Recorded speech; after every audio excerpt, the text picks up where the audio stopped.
बहुत समय पहले की बात है। एक गांव में एक बहुत ही ज्ञानी पंडित रहा करता था।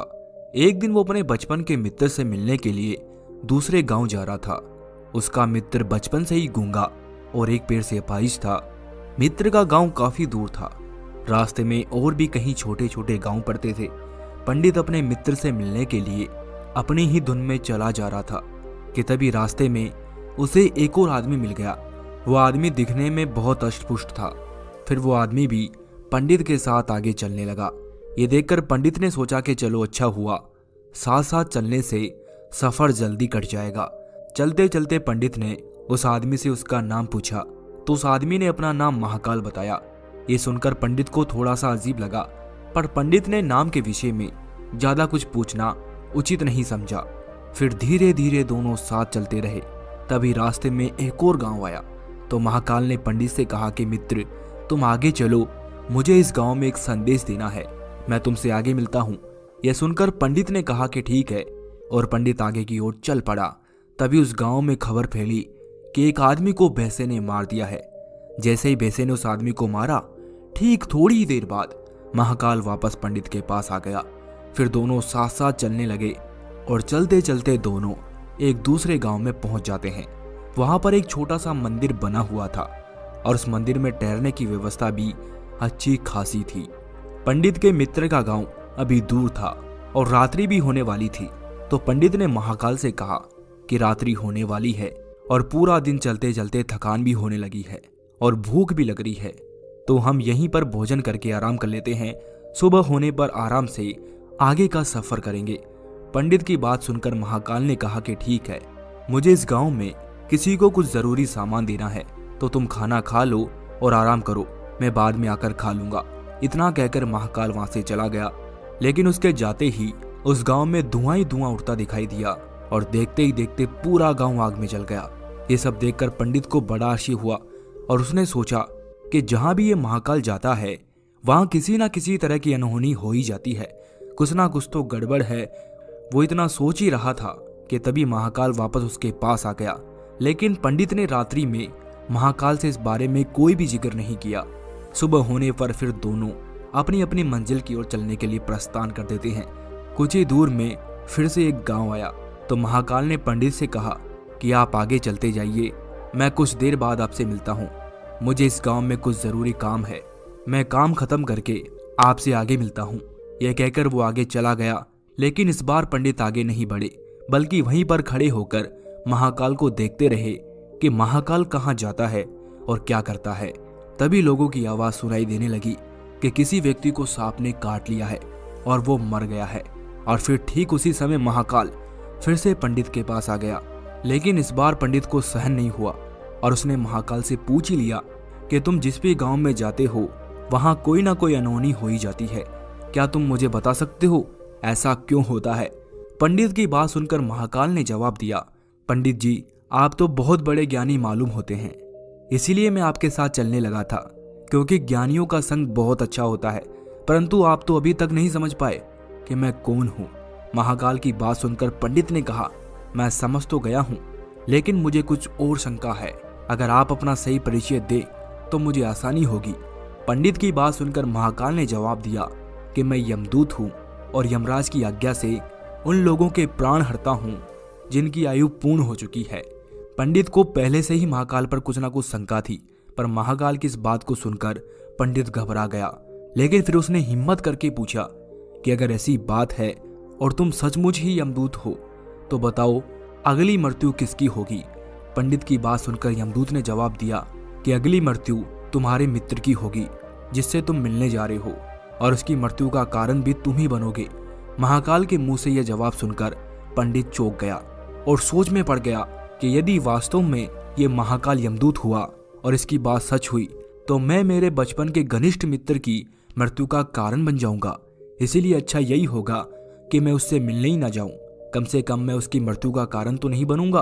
पंडित ये सब अपने मन सोच ही रहा था कि तभी महाकाल ने पंडित से कहा कि तुम जो सोच रहे हो वो सब मुझे पता है। अगर तुम अपने मित्र से मिलने नहीं जाओगे तो नियति नहीं बदलेगी। तुम्हारे मित्र की मृत्यु निश्चित है और वो अगले कुछ ही क्षणों में घटित होने वाली है। महाकाल की ऐसी बातें सुनकर पंडित को झटका सा लगा, क्योंकि महाकाल ने उसके मन की बात जान ली थी, जो कि एक साधारण व्यक्ति के लिए संभव नहीं है। अब पंडित को महाकाल पर पूरा विश्वास हो गया था कि ये सच में ही एक यमदूत है। अब पंडित अपने मित्र की मृत्यु का कारण नहीं बनना चाहता था, इसीलिए वो वापस अपने घर की तरफ जाने का विचार करता है। और जैसे ही वो पीछे की ओर मुड़ता है और अपने गांव की ओर जाता है, लेकिन जैसे ही पंडित पीछे मुड़ता है तो उसका मित्र तेजी से उसकी ओर आता हुआ दिखाई देता है और उसका मित्र उसको देखकर अत्यंत प्रसन्न दिखाई देता है। अपने मित्र के आने की गति को देखकर पंडित को ऐसा लगा जैसे कि उसका मित्र काफी समय से उसके पीछे आ रहा था, लेकिन वो बचपन से ही गूंगा था और एक पैर से अपाहिज था, इसीलिए वो ना तो पंडित के पास पहुंच पा रहा था और न ही पंडित को आवाज देकर रोक पा रहा था। लेकिन जैसे ही वो पंडित के पास पहुंचा तो अचानक उसकी मृत्यु हो गई। ये देखकर पंडित हक्का बक्का रह गया और महाकाल की ओर देखने लगा, जैसे कि वो कुछ पूछना चाह रहा हो कि आखिर ये सब कैसे हुआ। पंडित के हाव भाव देखकर महाकाल पंडित के मन की बात समझ गया और बोला कि तुम्हारा मित्र पिछले गांव से ही तुम्हारे पीछे पीछे आ रहा था, लेकिन वो अपाहिज और गूंगा होने की वजह से तुम तक नहीं पहुंच सका। उसने अपनी पूरी ताकत लगाकर तुम तक पहुंचने की कोशिश की, लेकिन बुढ़ापे में बचपन जैसी ताकत नहीं रहती, इसलिए हृदयाघात के कारण तुम्हारे मित्र की मृत्यु हो गई। क्योंकि वो तुमसे मिलने के लिए तुम्हारे पीछे भागा जा रहा था, उसने अपनी सीमाओं को लांघा है, इसीलिए अपने मित्र की मृत्यु का कारण तुम ही बने। महाकाल की बात सुनकर अब तो पंडित को और भी ज्यादा यकीन हो चुका था कि ये महाकाल एक यमदूत ही है और इसका कार्य जीवों के प्राण हरना है। पंडित एक ज्ञानी व्यक्ति था, इसलिए वो ये जानता था कि मृत्यु पर किसी का वश नहीं चलता, सभी जीवों को एक ना एक दिन मरना जरूर है। यही सोचकर उसने अपने आप को संभाल लिया। लेकिन अचानक पंडित को अपनी मृत्यु के बारे में जानने की इच्छा हुई, इसीलिए उसने महाकाल से कहा कि जब मृत्यु मेरे मित्र की होनी थी तो आप शुरू से ही मेरे साथ क्यों चल रहे थे। पंडित की बात सुनकर महाकाल ने कहा, मैं तो सभी के साथ चलता हूँ और हर क्षण चलता रहता हूँ, किंतु लोग मुझे पहचान नहीं पाते, क्योंकि लोगों के पास अपनी समस्याओं के अलावा और किसी चीज और किसी समस्या को देखने व समझने का समय ही नहीं होता है। महाकाल की बात सुनकर पंडित ने कहा, तो क्या तुम मुझे ये बता सकते हो मेरी मृत्यु कब, क्यों और कैसे होगी।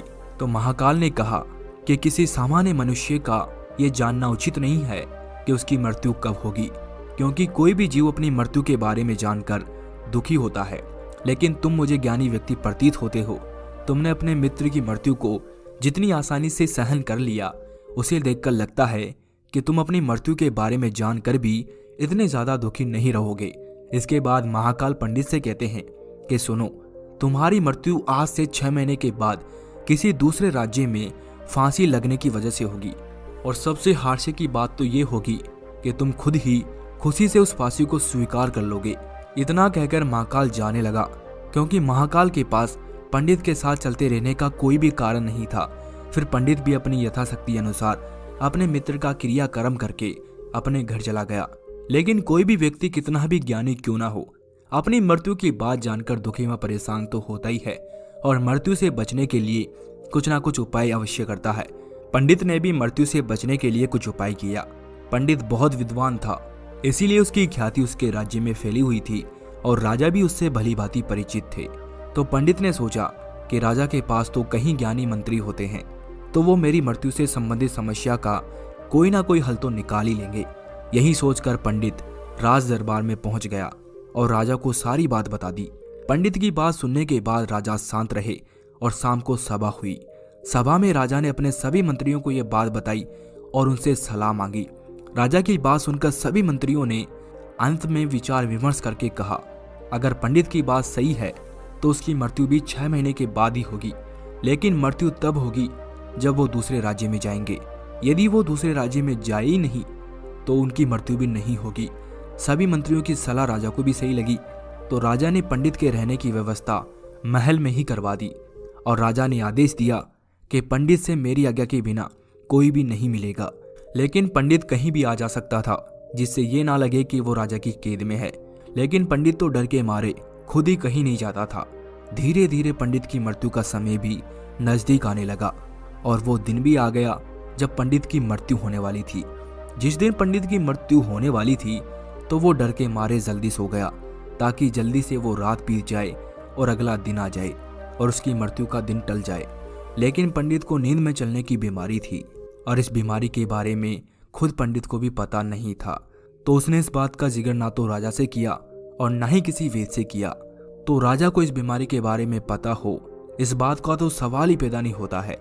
पंडित अपनी मृत्यु को लेकर बहुत चिंतित था और नींद में चलने की बीमारी तभी आती है जब नींद पूरी नहीं होती है।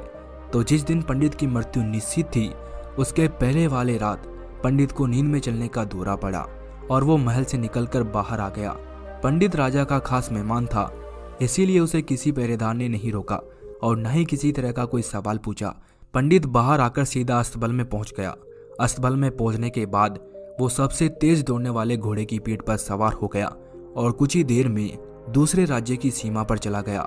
इतना ही नहीं, वो दूसरे राज्य के राजा के महल में पहुंच गया। उस महल के पहरेदारों ने भी उसे नहीं रोका और न ही किसी पहरेदार ने उससे पूछताछ की। सभी लोग रात्रि के अंतिम पहर होने के कारण नींद में थे। वो पंडित भी सीधे राजा के शयन कक्ष में पहुंच गया, जहां राजा और रानी सो रहे थे। वहीं रानी के बगल में जाकर पंडित भी सो गया। अब सुबह हुई तो राजा ने पंडित को रानी के बगल में सोया हुआ देखा, तो उसे देखकर राजा को बहुत क्रोध आया। उसने पंडित को बहुत भला बुरा कहा। अपने सिपाहियों को बुलाकर उसने तुरंत पंडित को गिरफ्तार करवा दिया। पंडित को कुछ भी समझ नहीं आ रहा था कि उसके साथ ये सब क्या हो गया और कैसे हो गया। वो दूसरे राज्य में कैसे गया और राजा के शयन कक्ष तक कैसे पहुंच गया। लेकिन उसकी यह व्यथा सुनने वाला वहां कोई नहीं था। सुबह जब दरबार लगा तो राजा ने पंडित को दरबार में हाजिर करने का हुक्म दिया।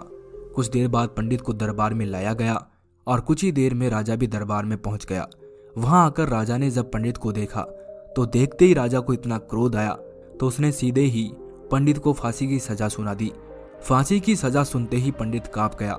उसका पूरा शरीर थरथर कांपने लगा, लेकिन फिर भी कुछ हिम्मत करके उसने राजा से कहा कि महाराज, मैं नहीं जानता कि मैं राजमहल कैसे पहुंचा। मुझे तो ये भी पता नहीं कि मैं आपके शयन कक्ष में कैसे आ गया और मुझे आपके राज्य के किसी भी पहरेदार ने रोका क्यों नहीं। लेकिन मैं इतना जानता हूँ कि आज मेरी मृत्यु होनी थी और होने भी जा रही है। पंडित के मुंह से ऐसी बातें सुनकर राजा को थोड़ा अटपटा लगा, लेकिन फिर राजा ने पंडित से पूछा कि तुम्हें कैसे पता है कि आज तुम्हारी मृत्यु होनी है, आखिर तुम कहना क्या चाहते हो। राजा की बात सुनकर पंडित ने राजा को पिछले 6 महीने में हुई पूरी कहानी बता दी और कहा कि महाराज, मेरा क्या किसी भी सामान्य व्यक्ति में इतना साहस नहीं कि वो राजा के शयन कक्ष में जाकर राजा की उपस्थिति में रानी के पास आकर सो जाए। पंडित की ऐसी बातें सुनकर राजा को उस पर बिल्कुल भी विश्वास नहीं हो रहा था, क्योंकि ऐसा भी हो सकता था कि पंडित मृत्यु से बचने के लिए महाकाल और अपने भविष्यवाणी का बहाना बना रहा हो। लेकिन फिर भी राजा ने पंडित की कही बात का पता लगाने का निर्णय किया। फिर राजा ने पंडित से कहा, यदि तुम्हारी बात सत्य है और आज तुम्हारी मृत्यु का दिन है, तो जैसा कि महाकाल ने तुमसे कहा था कि तुम्हारी मृत्यु का कारण मैं नहीं बनूंगा, लेकिन अगर तुम्हारी बात झूठी निकली तो निश्चित ही आज तुम्हारी मृत्यु का दिन होगा और तुम्हारी मृत्यु का कारण मैं ही बनूंगा। फिर राजा ने इस बात की सत्यता का पता लगाने के लिए पड़ोसी राजा के पास अपने विश्वास पात्र सैनिक को भेजा, क्योंकि पड़ोसी राज्य का राजा उसका बहुत अच्छा मित्र था। राजा ने अपने सैनिक को एक पत्र देकर पड़ोसी राज्य के राजा के पास सत्यता का प्रमाण मांगने को भेजा। सैनिक पत्र को लेकर पड़ोसी राजा के पास गया और शाम तक सत्यता का प्रमाण लेकर लौट आया। सैनिक ने आकर राजा को बताया कि महाराज, पंडित जो भी कह रहा है वो बिल्कुल सत्य है। दूसरे राज्य के राजा ने पंडित के रहने के लिए अपने महल में पूरी व्यवस्था कर रखी थी और पिछले 6 महीनों से पंडित राजा का खास मेहमान था। कल अंतिम बार राजा उससे उसके कक्ष में ही मिले थे और इसके बाद इस राज्य में ये पंडित कैसे पहुंचा, इस बात की जानकारी किसी को नहीं है। इसीलिए उस राज्य के राजा के अनुसार इस पंडित को फांसी की सजा देना उचित नहीं है। सैनिक की बात सुनकर राजा के सामने एक नई समस्या आ गई, क्योंकि उसने बिना कुछ जाने पंडित को फांसी की सजा सुना दी थी। इसीलिए यदि पंडित को फांसी की सजा ना दी जाए तो राजा के कथन का अपमान हो जाएगा, और यदि पंडित को फांसी दे दी जाए तो पंडित की बिना कारण ही मृत्यु हो जाएगी। राजा को समझ ही नहीं आ रहा था कि अब वो क्या करे। राजा परेशान हो चुका था। तब राजा ने अपने सभी मंत्रियों से इस बात पर चर्चा की। तभी सभी मंत्रियों ने सुझाव दिया कि महाराज, पंडित को एक कच्चे सूत से फांसी की सजा दे दी जाए। इससे आपके कथन का मान भी रह जाएगा और कच्चे सूत के धागे से पंडित को फांसी भी नहीं लगेगी और उसके प्राण भी बच जाएंगे। सभी मंत्रियों का सुझाव राजा को भी बहुत अच्छा लगा। उसने ऐसा ही आदेश दे दिया। फिर पंडित के लिए कच्चे सूत के धागे का फांसी का फंदा बनाया गया और नियम के अनुसार पंडित को फांसी पर चढ़ाया जाने लगा। सभी लोग खुश थे कि ना तो पंडित मरेगा और न ही राजा का वचन झूठा पड़ेगा। राजा का ऐसा आदेश सुनकर पंडित को भी विश्वास था कि सूत के धागे से उसकी मृत्यु तो नहीं होगी, इसीलिए वो भी खुशी खुशी फांसी पर चढ़ने को तैयार हो गया, जैसे कि महाकाल ने उसे कहा था।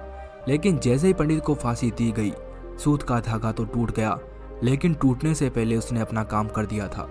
पंडित के गले की नस सूत के धागे से कट चुकी थी और पंडित जमीन पर पड़ा पड़ा तड़प रहा था।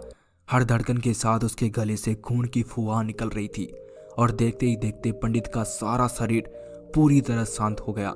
सभी लोग ये देखकर आश्चर्यचकित रह गए और पंडित को मरता देख रहे थे।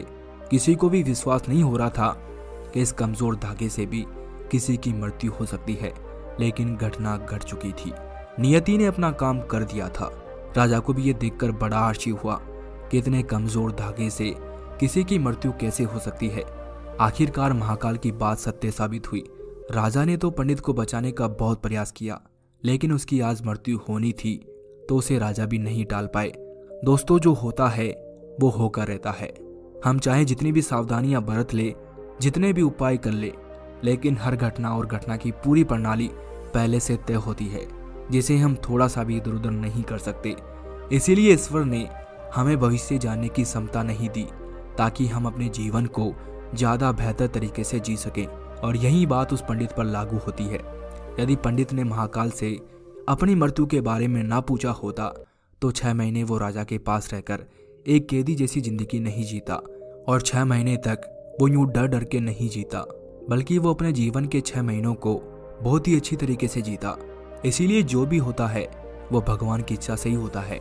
हमें हमेशा भगवान के ऊपर भार छोड़कर अपना कर्तव्य निभाना चाहिए और हमेशा ही खुशी से अपना जीवन जीना चाहिए। यही जीवन का सबसे बड़ा रहस्य है। दुखी होकर चिंता करने से हमें दुख प्राप्त होगा, क्योंकि चिंता करने से या फिर दुखी होने से नियति का नियम नहीं बदलेगा। नियति तो अपना काम करेगी।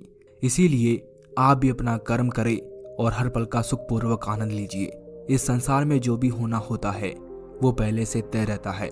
आपके करने या फिर किसी और के करने से कुछ भी नहीं बदलने वाला। आपको जो मिला है, जैसा मिला है, आप उसी में खुश रहिए। मनुष्य को जीवन एक बार मिलता है, इसीलिए उसे अपने जीवन का भरपूर आनंद उठाना चाहिए, और जितना आनंद वो अपने जीवन में ले सकता है उसे लेना चाहिए। जीवन आनंद का ही रूप है, इसे व्यर्थ की चिंता में बर्बाद ना कीजिए।